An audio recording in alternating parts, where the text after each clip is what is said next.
Hey Trips, Crusty Old Crow back again. Doing a second day of videos, I guess. Didn't plan on doing one today. Usually leave it at a Friday kind of thing. But guys, I found Firefly. So we're doing a video on him. He's been a hot topic for quite a few reasons. So I'm glad to kind of get him out of the way.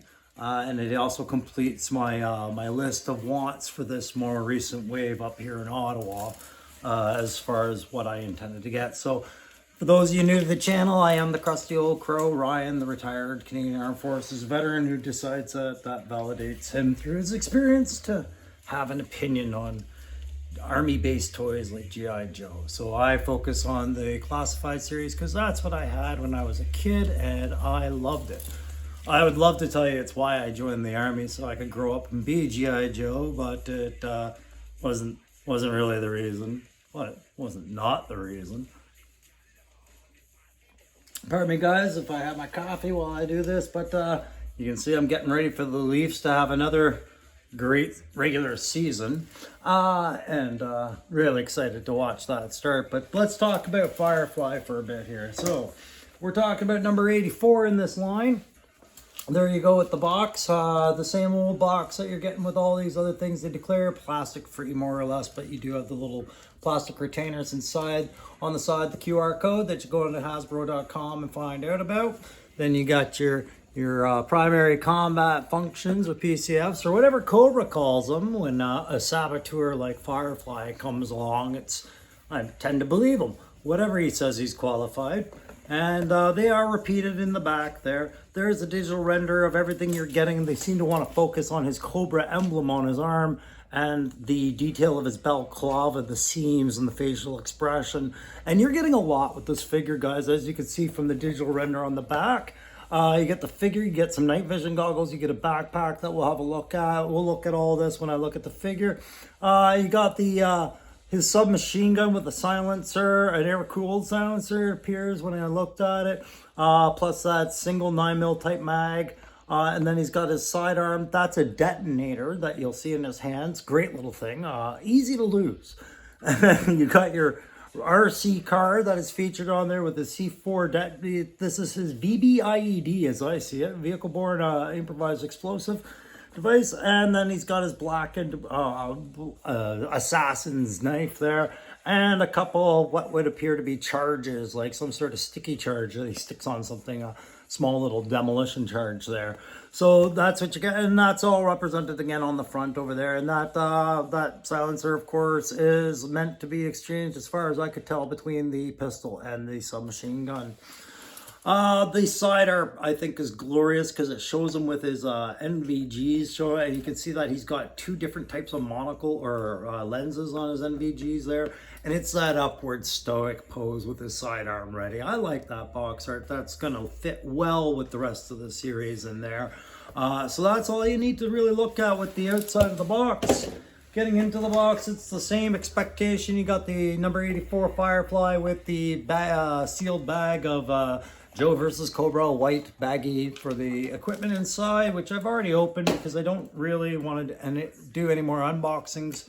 It's easier to do them after they're boxed. And then what I prefer to see with these is when they've got the profile picture and the figures encased inside this. I prefer that as opposed to seeing just a Joe logo or a Cobra logo. So I'm sorry, guys. I'm just going to turn that music off. I just realized I kind of left it going. So we've got that. That covers the box. All you need to know about that. So Firefly, I'm going to turn the camera over. And as you pan over, you'll see my garage is a mess as I finish up with my hovercraft projects. And my Cobra Island's kind of inaccessible to me right now. So we're going to use a Joe set for this one. It is what it is. But there we have the new Firefly. And I'm going to talk a bit about Firefly before we do our head-to-toe inspection on him. And our playability rating and our tactical rating and all the other stuff that the Crusty Old Crow's tactical perspective is trying to do, right? So there we go. We've got our Firefly, and what a cool looking figure. Like, first of all, I think Hasbro, they didn't overdo it, they didn't underdo it, they did it right. And I'll talk about all that in a bit. I just want to mention, guys, I'm not, not that weird of a guy. Wow, that NVG really sticks on well, eh? It really does. We are going to talk about the quality control issues that were reported with this figure by what I came across with mine, because they are present. And I'll get to that a little bit later. Let's just talk about coincidence and the cosmos and how the sweeping thing, the things that pop up in the headlines. Firefly. You guys saw the movie Retaliation. We've seen Firefly in Retaliation. It wasn't a bad representation of the character. He definitely played the mercenary. He kind of didn't care if he was going to succeed or fail at his overall mission, so long as he got paid. And that was the character played by Ray Stevenson. So Ray Stevenson has been in the headlines a lot because he passed away, sadly, recently.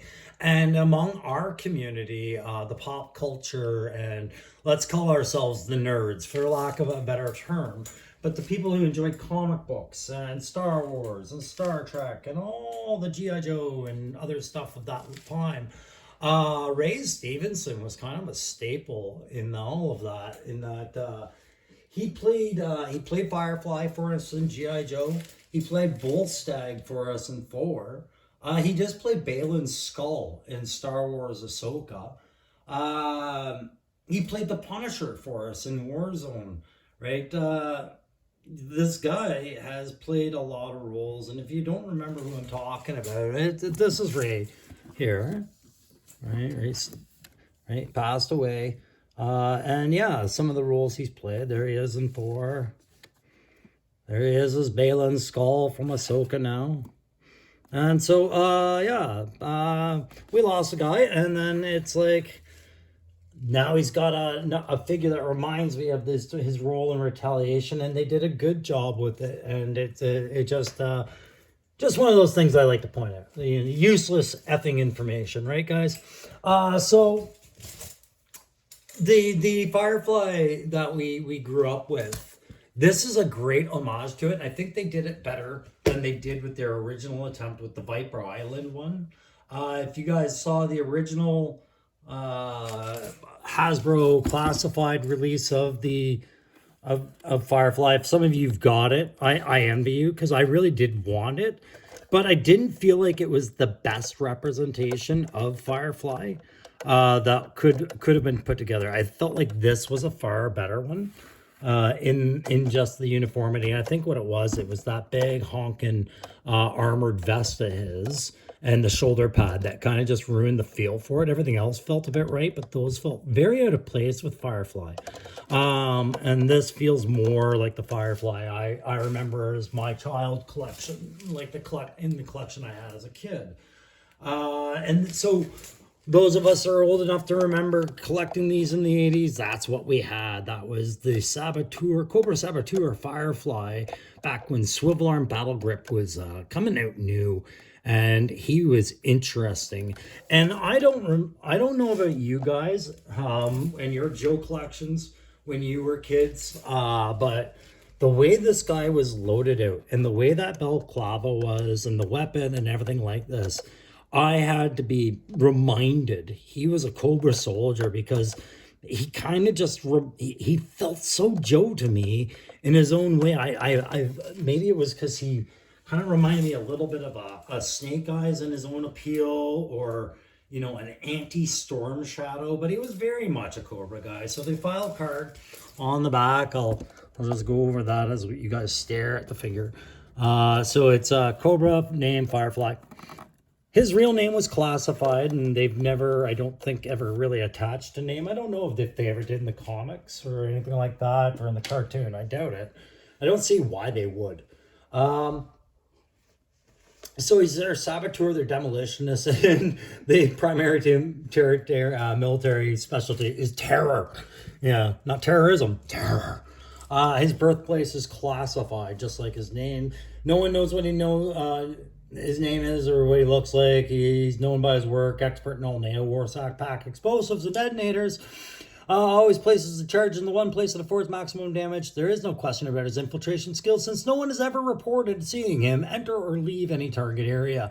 That's a neat note to end on there. Even Cobra Commander doesn't know that much about Firefly. His fees are paid in numbered Swiss bank accounts. They're always his fees are paid into a numbered Swiss bank account and are always payable in advance. He makes no guarantee and gives no refunds. And there you go. There's your Cobra file card. Man, I'm glad to see the Retro series at least does a version of this on their cards. And guys, I mean, we've heard you're getting a Retro, we're getting a Retro Duke, Retro Scarlet, Retro Recondo. There's a Retro Beachhead on the way. I'm so excited to see. But yeah, the Retro series does the file cards, but the Classified don't. And I hope the Classified course corrects down the line and does something like that, but I doubt it. So let's talk a little bit about the anti-hero. In my collection, Firefly, as I said, I had to be reminded that he was the villain because I wanted so much to play him as a Joe. And it is one of the trends in a lot of the pop culture stuff that we follow, that when the writers see a villain that's doing really well for its fan base, i.e. Storm Shadow, i.e. Deadpool from the comics, Han Solo, any of those guys, they're the anti-hero and they get the highest appeal. And Firefly was one of those guys I was like, oh, I wish they had done the first figure more available, because it was tough to have one really good anti-hero out there in the Classified series and have difficulties getting them. So what did we say he was? He's number 84 in this series. Gives everybody another shot at getting your really cool anti-hero-esque Firefly, and they did him right. So we'll start at the head here. We're looking at he's got that balaclava on there. I have the MVGs on, and you saw that I struggled to get them off earlier, but they actually do slide off. They're a lot like Tunnel Rat. If you've seen my review on that, they slide on and off. There's the whatever they wanted you to pay attention to the box art. But you can see one of the things we will discuss early in this is points of articulation. Usually we don't have much to talk about. It's all good. It's all great. But this came up recently and has been a lot of feedback. So much so that Hasbro has had to have an announcement about it in recent news on their websites regarding quality control issues with the Firefly figurine. And you can see online a lot of guys had a lot worse ones than I did. I went into this with my eyes open about it. I watched what Viper Island, shout out to them. They provided a quick excerpt of the problem and showed some guys shaking theirs around.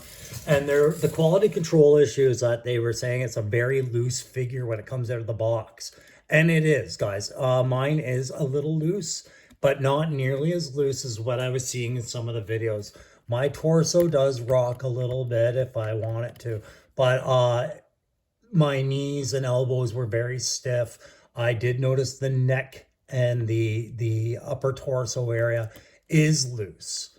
It's not unworkable, but it is noticeable compared to the standard you get with the normal Classified figures.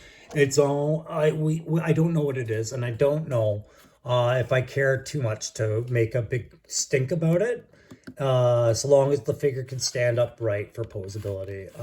I'm not doing a billion dioramas, and I'm not doing a like non-stop photography posing with these things, so I can see why it would bother some guys. It just doesn't bother me that much. But yes, it was noticeable in my Firefly, these quality control issues that have been coming up. And I wasn't going to draw much mind to it. But then I remember, like something about this wave, my nunchuck came with 2 left feet, right? So that's why he's tucked away in the corner, trying not to notice because he can't dance, right? But it's stronger left kung fu. But to have this now being the thing about the Firefly, the shaky Firefly, sketchy old shaky Firefly, I figured I'd bring it up and say here in Ottawa, Ontario, Canada, we've seen it in our waves as well. We also got it. So, but the head sculpt's awesome, and it's exactly what you want for a Firefly. And if you look down that neckline, you can see where the balaclava joins with that wool undershirt that he's got under there, and then his fatigues are zipped up over a wool underliner for his thing. So he's got like thermal insulation. So this is his shoreline attire. You know, you figure it's got a lot of probably neoprene and other high speed fabrics under there to keep him warm and insulated so he can move around, ship hulls and the cold winds environments in the mountains and whatnot, and do the saboteur thing that he has been hired to do.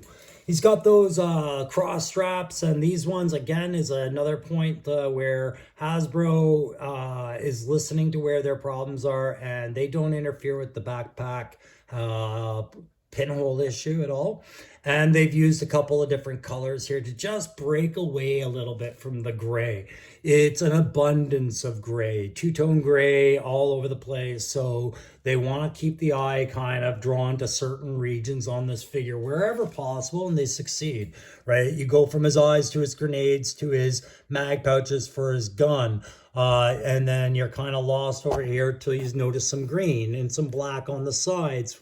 Keeps you busy. Then you look down in his hand and you've got a little hunk of red in that detonator that says 3, which means there's 3 seconds. Oh, too late, you're done. Boom. Right? So 3 seconds are left on the detonator. But you see my point. Like, there's not an abundance of color. It's just enough to keep you saying the details are there, right? It's easy to lose a lot of details in only 2 tones of gray. Well, 3 in this case, really.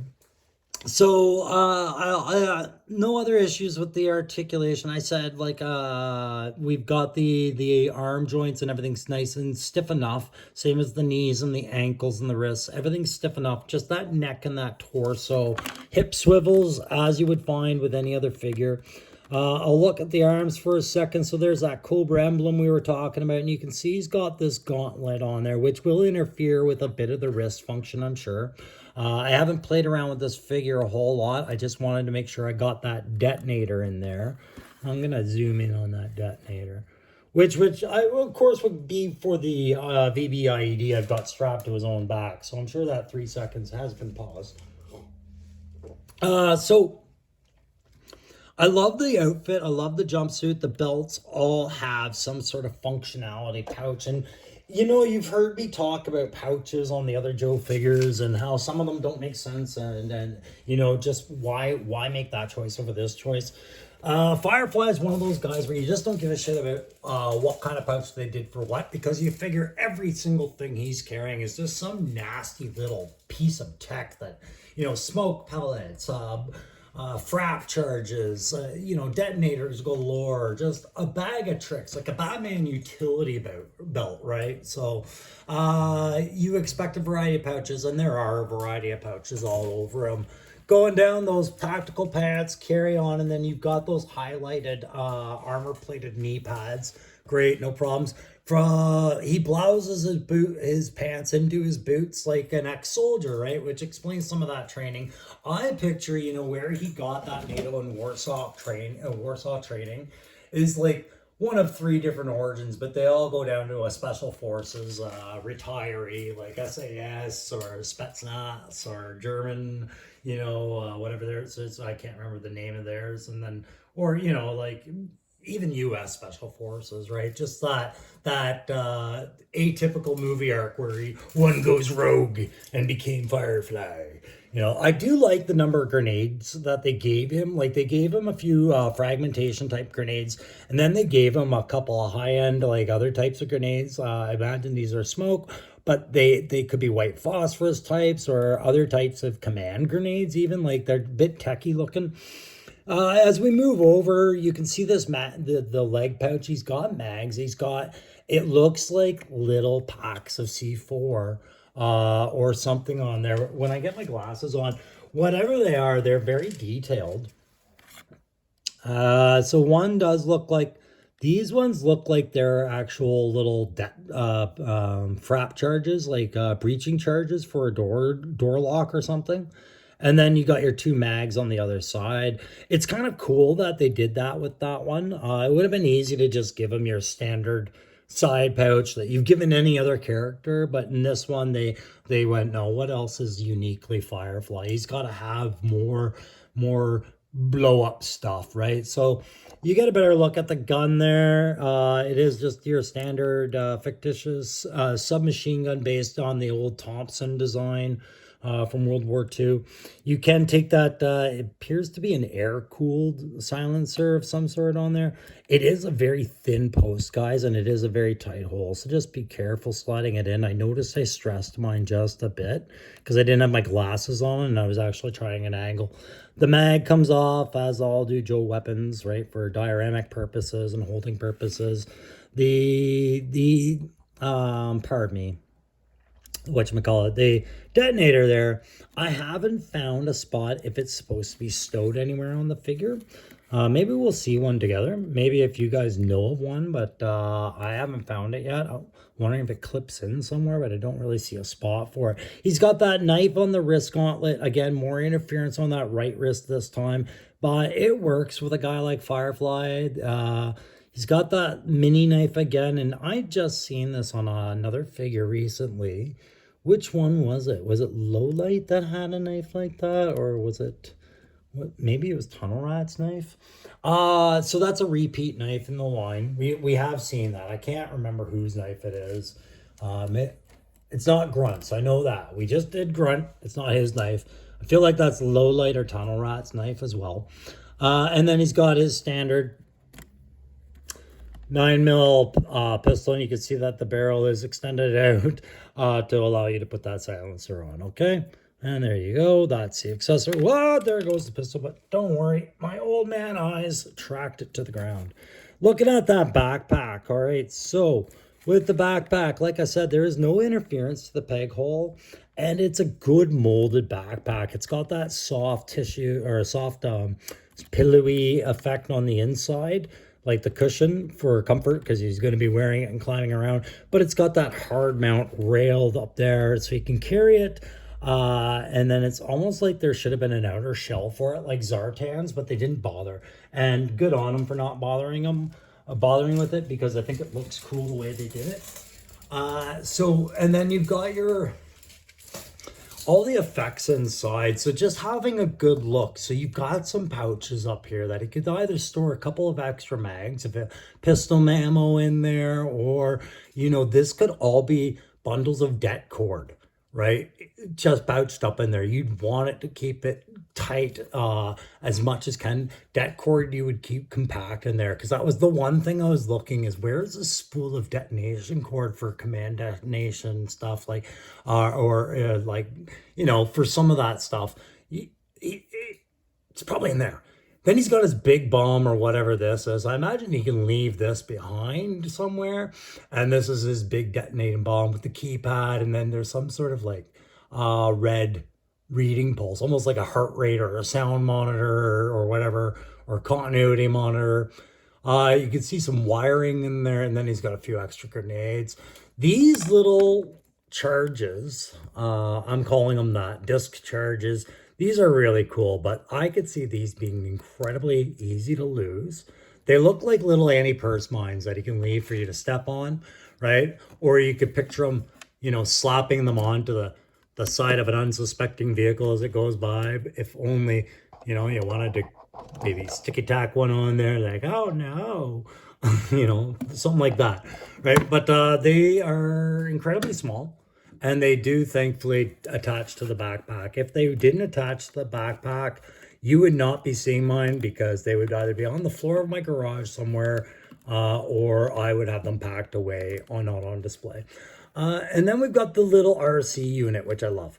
It's simple, it's flat. There's no need to put a little roll cage or anything on it. If it flips over, it's not going to do much, but it's got the little demo charge on there, and it's almost like a battery pack or something up here, but it's a very humble little VBIED, and it clips in beautifully onto the backpack, which is great. I've seen them try to do things like this, where they did this with Torpedoes backpack. They wanted you to be able to put the spear gun through there, and it didn't really work out that well. Gung Ho's backpack, they wanted you to put one of the weapons on the lower rail. It didn't work that great. I think even Bazooka's backpack was meant to have some sort of idea for that, if I remember right. I'm not seeing it right now, but and it just wasn't that. Yeah, it does. It has that rail. And that one didn't work out too badly, but this one, it works out fine. Nice snug fit. So, and then for the boots and ankles, I mean, he's got laced up boots. He's got, looks like some protection over the tops of his feet. You know, I don't know if he plans on dropping heavy pieces of iron across his feet or anything like that. Why that's the one most armored spot on him when he doesn't really have armor anywhere else, but okay. Or maybe they're just traction grips for the bottom of his shoe. Either way, they're not anything I'm going to focus on too much. So when we get into our playability grade, I'm just going to quickly go into what this does right here. This whole wiggle effect, this pisses people off, is what this does. Because you never know what you're going to get when you're going to open the box. Sorry, I didn't talk about the NVGs. There he is with his NVGs and that cool green, red, and red. So 3 eyes, 3 eye lenses, 3 different ways of seeing his world. Very cool. Anyways, so the piss off factor for that is you never know what you're going to get. If you're going to get the one that has really bad quality control issues or really minor. I got lucky. Mine were minor. And my approach to my Joe collection is not a perfectionist, must be all fantastic or I will rant kind of approach. But I can see a lot of collectors and why they're upset about it. And photographers especially. When it's like this, you know, that is the difference between a lot of good shots and a lot of average shots. You know, just a simple angle sometimes will affect it. And if the Joe can't hold the angle, then, you know, the photographer's out $35 on a figure that he's got to put, you know, glue or sticky tack to, and he doesn't like doing that. Anyways, it's a minor point for me, but it seems to be enough that Hasbro is eating a mile of crap about it. So, you know, let's keep things in perspective. If you were to ask all of us right now if Hasbro was doing the G.I. Joe classified line right, I'm thinking we'd all say yes. And if you were to ask us all, do we get a lot of flawed figures?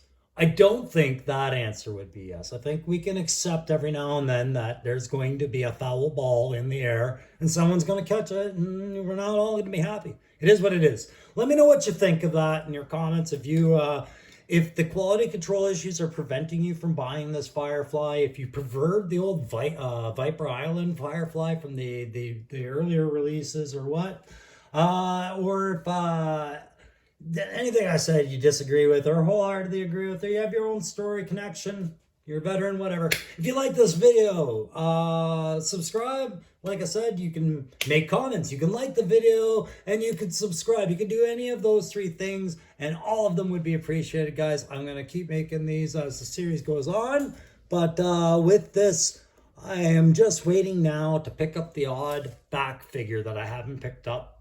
Some Crimson Guard stuff, maybe Croc Master finally, or Copperhead. But I did manage to get my pre-orders in on the next wave. So I'm going to have some Dreadnoks coming. I'm going to have Hawk coming. And you'll see me doing a review on even on Helix and Shockwave, because I have my pre-orders in on those. So it's just a matter of time. And till the next review, guys, I'm going to be back at it working on my hovercrafts. All right, I'll see you next time, guys. Thanks for watching. Enjoy.